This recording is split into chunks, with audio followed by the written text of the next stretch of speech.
इस नई गहन चर्चा में ना सभी सुनने वालों का बहुत बहुत स्वागत है।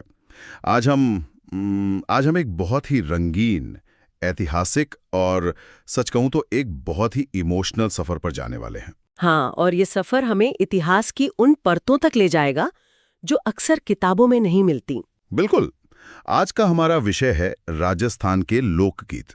अब देखिए, जब भी हम लोकगीत शब्द सुनते हैं ना, तो अक्सर दिमाग में किसी पुराने त्योहार या फिर किसी गांव के मेले की धुनें बजने लगती हैं।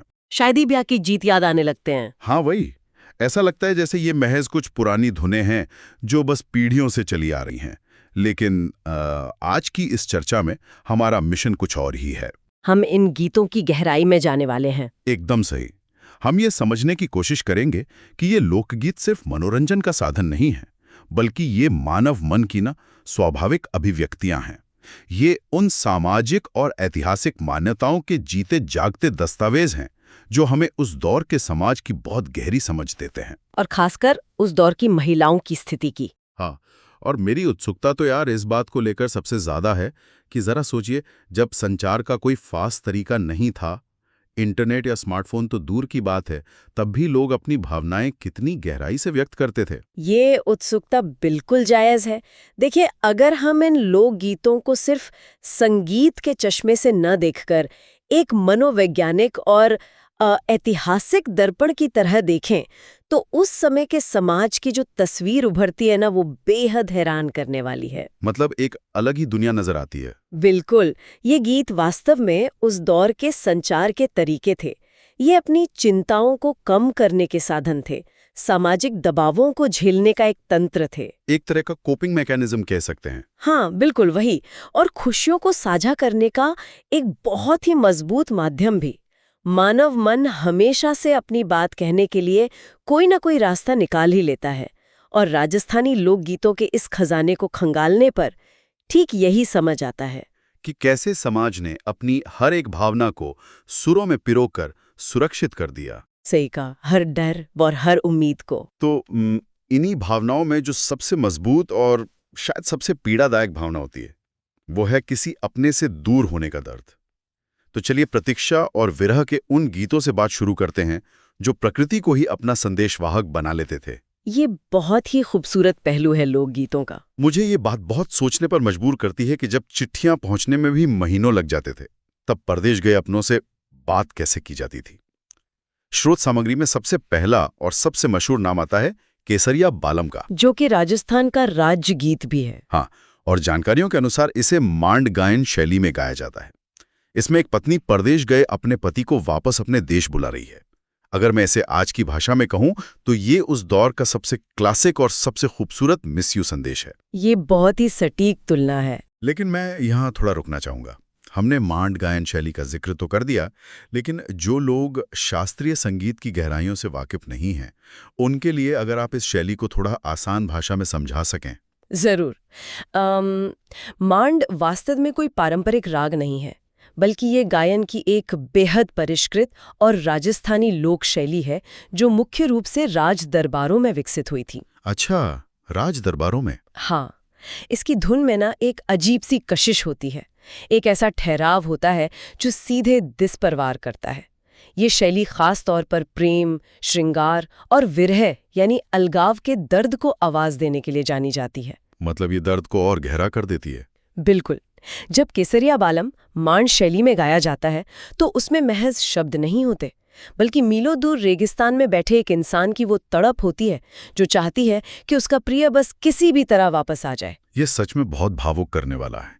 लेकिन जब इंसान के पास सीधा संपर्क करने का कोई तरीका नहीं होता, तो वो क्या करता है? वो अपने आसपास की चीजों में सहारे तलाशता है। हाँ, और यही हमें कुरजां गीत में देखने को मिलता है। इसमें पत्नी साइबेरियन सारस, जिसे कुरजांव पक्षी कहते हैं, उसके माध्यम से परदेश गए पति को संदेश भेजती है। एक पक्षी को डाकिया बना दिया। सोचिए ना, एक प्रवासी पक्षी जो हजारों किलोमीटर दूर से उड़कर आता है, उसे देखकर एक महिला को लगता है कि शायद ये मेरे पति के शहर से होकर आया होगा। वो उस पक्षी को ही अपना मैसेंजर मान लेती है। इसमें ना एक बहुत गहरा मनोवैज्ञानिक और समाज शास्त्रीय पहलू भी छिपा है। अगर हम उस दौर की पारिवारिक संरचना को देखें तो एक रूढ़िवादी या पितृसत्तात्मक परिवार में एक महिला के लिए अपनी भावनाओं को खुलकर व्यक्त करना बहुत मुश्किल होता था। वो सीधे तौर पर कुछ कह नहीं सकती थी। बिल्कुल नहीं। वो घर के बड़ों के सामने ये नहीं कह सकती थी कि उसे अपने पति की याद आ रही है या वो उदास है। ऐसे में प्रकृति उसका सबसे सुरक्षित आवरण बन जाती थी। एक सेफ स्पेस। हाँ, एक सुरक्षित मनोवैज्ञानिक रास्ता था। बिल्कुल। क्योंकि इंसान तो शायद उसकी बातों का गलत मतलब निकाल लें या ताने मारें। लेकिन एक पक्षी केवल सुनेगा, कोई फैसला नहीं सुनाएगा, कोई जज नहीं करेगा। एकदम सही। क्या बात है। ये नजरिया तो इन गीतों को देखने का पूरा तरीका ही बदल देता है। और ये सिर्फ कुरजान पक्षी तक सीमित नहीं था। भील जनजाति की महिलाओं द्वारा गाया जाने वाला सुवट्यो गीत भी कुछ ऐसा ही है, जहां वे तोते के माध्यम से संदेश भेजती हैं। हाँ, सुवट्यो यानी तोता। तोता तो वैसे भी मानव आवाज की नकल करने के लिए जाना जाता है, तो उसे संदेशवाहक बनाना काफी लॉजिकल भी लगता है। लेकिन जो चीज मुझे सबसे ज्यादा हैरान करती है वो है शेखावाटी और मारवाड़ क्षेत्र में गाया जाने वाला पिपली गीत, जो तीज के त्योहार पर गाया जाता है। बिल्कुल। और इसमें कोई पक्षी नहीं बल्कि एक पीपली का छोटा पौधा माध्यम बनता है। एक महिला उस छोटे से पौधे को देखकर अपने पति को याद करती है और उसे वापस आने के लिए कहती है। एक निर्जीव या अपनी जगह स्थिर रहने वाले पौधे से ये जुड़ाव अचरज में डाल देता है। देखिए, यहाँ पीपली का पौधा महज एक पौधा नहीं है, वो एक मूक श्रोता है, एक साथी है। तीज का त्योहार जब आता है तो आसपास का माहौल उत्सव का होता है, बारिश का मौसम होता है। और ऐसे में अकेलेपन का दर्द और भी तीखा हो जाता है। बिल्कुल। उस पौधे को संबोधित करना, उस पीड़ा को मूर्त रूप देने का, उसे एक आकार देने का एक तरीका है। संदेश भेजने की बात तो समझ आती है, लेकिन संदेश के जवाब या उनके आने के संकेतों की भी तो बेचैनी होती होगी। जैसे श्रोत में कागा गीत का जिक्र आता है। हाँ, जहाँ कौवे का उड़ाना एक शकुन माना जाता है। वही एक महिला अपने मुंडेर पर बैठे कौवे को उड़ाकर परदेश गए पति के वापस आने का शकुन मनाती है।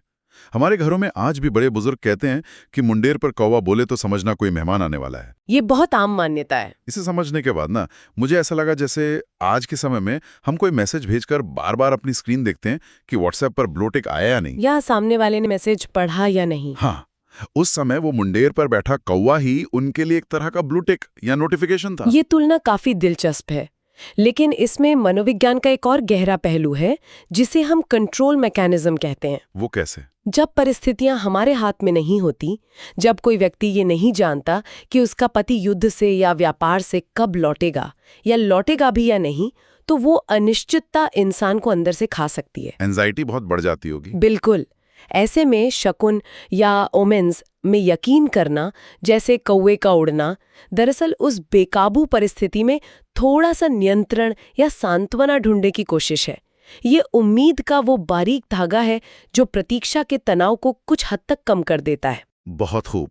अब प्रतीक्षा और विरह के इस तनाव भरे माहौल से बाहर निकलकर मानव जीवन के एक और बहुत ही महत्वपूर्ण और रंगीन हिस्से की तरफ चलते हैं, और वो है विवाह, जो उथल पुथल से भी भरा होता है। हाँ, शादी सिर्फ एक दिन की चमक दमक का आयोजन तो होता नहीं है। ये तो भावनाओं, चिंताओं और नई शुरुआत का एक बहुत लंबा सफर है। विवाह के हर चरण के लिए राजस्थान में अलग अलग गीतों का चलन रहा है, जिसकी शुरुआत मोरियो गीत से होती है। जी, ये गीत उस लड़की द्वारा गाया जाता है जिसकी सगाई तो हो चुकी है, लेकिन विवाह होना अभी बाकी है। इसमें इंतजार, उत्साह और एक अजीब सी घबराहट का मिला-जुला भाव है। मोरियो को हम संक्रमण काल या ट्रांजिशन फेज का गीत कह सकते हैं। सगाई और विवाह के बीच का समय एक लड़की के लिए मनोवैज्ञानिक रूप से बहुत ही नाजुक होता है। वो अपना घर छोड़ने वाली होती है। हाँ, वो अपने पुराने जीवन, अपने बचपन के घर को छोड़ने की दहलीज पर खड़ी होती है और एक बिल्कुल अनजान नए जीवन की कल्पना कर रही होती है। ये गीत उसी उथल पुथल को आवाज देता है। और इसी शादी की रस्मों के बीच एक गीत आता है, कामन। ये ना विवाह के समय दूल्हे को जादू टोने और बुरी नजर से बचाने के लिए गाया जाता है।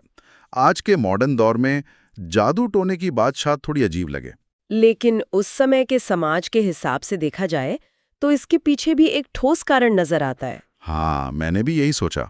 अगर हम इसे समाजशास्त्र के नजरिए से देखें तो ये बात अंधविश्वास से ज्यादा असुरक्षा की भावना के बारे में है। जब भी परिवार में कोई बहुत बड़ा शुभ कार्य होता है तो उसके साथ एक स्वाभाविक और अनजाना डर भी जुड़ा होता है कि कहीं कोई अनहोनी ना हो जाए। बिल्कुल, या किसी की नजर न लग जाए। कामन गीत सांस्कृतिक मान्यताओं के जरिए उस डर को संबोधित करने का एक तरीका था। आप इसे एक तरह का मनोवैज्ञानिक सुरक्षा कवच मान सकते हैं। एक साइकोलॉजिकल शील्ड। हाँ, जो न केवल दूल्हे को बल्कि उस पूरे परिवार को एक मानसिक शांति देता था कि उन्होंने अपनी तरफ से हर बुरी चीज को दूर कर दिया है। डर और सुरक्षा की ये बात तो अपनी जगह सही है, लेकिन शादियों में मजा, हंसी ठिठोली और नोकझोंक भी तो होती हैं। यहाँ सीठने गीतों का जिक्र करना बहुत जरूरी है। ये सबसे मजेदार हिस्सा है। बिल्कुल, शादी के समय महिलाओं द्वारा गाए जाने वाले ये गालियों वाले गीत होते हैं। जब मैंने इसके बारे में पढ़ा तो सच में मेरे चेहरे पर एक बड़ी सी मुस्कान आ गई। आज के स्टैंड अप कॉमेडी के दौर में, जिसे हम रोस्टिंग कहते हैं, ये उसी का एक पारंपरिक रूप है। एकदम सही पकड़ा आपने। कितना शानदार तरीका था ना कि समाज ने एक ऐसा सेफ स्पेस बनाया जहां उत्सव के दौरान भी मीठी नोकझोंक और ताने मारने की पूरी आजादी थी। ये दरअसल सामाजिक कूटनीति का एक बहुत ही परिपक्व उदाहरण है। देखिए, शादियों में दो अलग अलग परिवारों का मिलन होता है और अक्सर इस दौरान अहंकार का टकराव या अपेक्षाओं का बोझ पैदा हो जाता है। छोटी मोटी बातों पर तनाव तो हो ही जाता है। हाँ, अब अगर ये बातें सीधे तौर पर कही जाएं तो रिश्ते टूट सकते हैं, लेकिन सीठने जैसे गीत उस तनाव को हास्य और व्यंग्य की चाशनी में लपेटकर बाहर निकालने का काम करते थे। लड़की वालों की तरफ से लड़के वालों पर मजाकिया तंज कसे जाते थे और परंपरा के अनुसार लड़के वालों को मुस्कुराकर इसे सहना होता था। ये सामाजिक दबाव को कम करने वाला एक बेहतरीन सेफ्टी वॉल्व था, जिससे कड़वाहट भी निकल जाती थी और बात भी नहीं बिगड़ती थी। बिना लड़े अपनी बात कह देने का ये तरीका वाकई कमाल है। खैर, शादी के बाद जब दामाद जी ससुराल आते हैं तो उनके स्वागत में जो गीत गाया जाता है उसे पावना कहते हैं, जो पूरी तरह से खुशी और सत्कार का पल होता है। बिल्कुल, लेकिन इन सब खुशियों के बीच एक गीत ऐसा आता है जो माहौल को पूरी तरह बदल देता है, और वो है ओलियू या सीखड़ली। ये लड़की की विदाई के समय गाया जाने वाला अत्यंत भावुक